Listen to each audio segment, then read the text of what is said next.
Fatalo fatu I lau whaafonga Samoa nei fo e so fau malo le soifua. Le tautua fai pea lau Samoa Entertainment TV mai Samoa ai usi mai al whaafonga I whaapoponga o ana tamua I nei aso.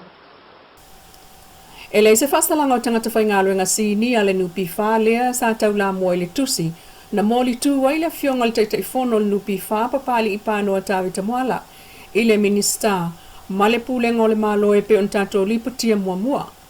Pei ta ito e tulilo ino le mata upul toi fo iana le fionga pali e wha awaulan ta ingol nupi wha. Na ia talano ai lungo le ofisa wha salala we tasi o ia filfilia. E wha awala mai aio na langona I le wha malolo aio ia. Ai wha yel susu e ngal nupi wha. Mama wane a yele ai se soli tula fono. Na ia wha atino e so tanga ino no ngā tupela o pisinisi. Na wha atino ilo na taimi. Pei ta ina ia tau le talamua media. So se mea e tupu e mafua mai ai leisi mea le lei. Ai o le tele o tala I mata upule a le nupi wha ona o le tele o tupe o lo mawai e whai tau miliona ma o vātu mo le piliona I lana mai tau ma wha maunga. Samoa to se mea tu e mafua mai nisi melele e lo tele tonunga e au ngā a fai foi ele yeni mena fa maunia a o toe mati ai le upena o toe fau tu ai fo ile ka peneta I lo ne tangata ile fati noino le ngaluenga sa mo e ala na matua ta ua ma tele tangata sa no ma fetalai ma ta puai I lo to finga ona o se fala pe tonga o le matua tele tupe ma le tamau ainga e siriatu ma le piliona mono tupu e taitu tu sa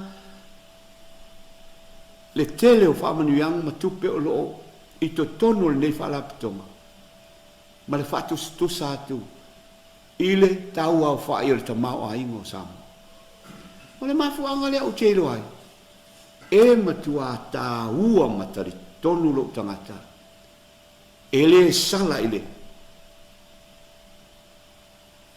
telo tangata na wha alio la tō whiranga pele lei pele anga pe a whaina iau pele a whaina iau o te whawhetai e matua au ngā mea uma. E au ngā uma manatu malangona. E le te tena ia te au nisi e whapea mai. O oe pānoa ua e whawhewhea ma e whawhewhea. A le ua au mai le tari whaaliari le tua. Ana whapea e eise mena o soria. Ele te tau no to tof. Ele te tau no to fo. Mai o te tau tino atu le menei. Ana o I loa. E iai se mea se seu o whaia. O te le whaatali I le whaai unga ale kapeneta. O te whaama vai aloa ia. E tusai. Maala o tū la fono. Matangata la tau te iloa. Le mea ao o na whai. Peita ele umano la tau whaatalanoanga ma le pulenga o le malo po o le kapeneta. O lo o iai pea lo na sa o lo tonga I talanoa ai so se ofisa whaasalalau. E ui ina e na ale tasi lava le ofisa le ua ave iai lana whaatuatuanga e whaaleo ai o na langona. Ua savali ai nei I le lua vai aso talu na toi fo I le ngāruenga mai na te le o whaao ngaina I uleo na langona. I sana whaai unga e whaia I le vaenga sinia sa o lato whaia I le tusi o ta wailunga. Ai o tūlanga whaapea iai lava le alau mea e au fiai lea o ia lau whai ngā ruenga ma ia tau la I lana vaai I mea tutupu I totono le nupi wha. Talu o le anga le nupi wha wafu ai no fasilngia e pe ona ia wha leo o se atungalunga mai le taitai o le malo. Ai o lana tatalo le au whai ngā ruenga e o ane lātou te ngā lulu e wha atasi. E nisi o tala o malanga atu te ngā tānu o Samoa I totono Amerika Samoa ua te tala I nei le ofisa o loia sili atutuila mama nua le avanoa I ona tangata nuu e whaulua tuaini o lātou whinangalo whaalia I le toe whaopopo ai o leisi tolu aso i le pemita fitu aso o lo o iai nei mo tangata o Samoa. O le ateu te unga o le pemita fitu aso o se vaenga o le whatalanoanga le ato o Samoa i le vao tai o malo e lua, peitai. O le tulafono le wasolo ai nei le whaasolonga o le alau mea i tutono le teritorio Amerika Samoa e mawhai ai le tangata malanga i tutuila o na nofo mo le se fulu aso e au nomas pemita i lalo le waftau sia i o Samoa na lua. Peitai se fulu tālai tongi mo le whaangaio inga o le urufale atu e leise pemita.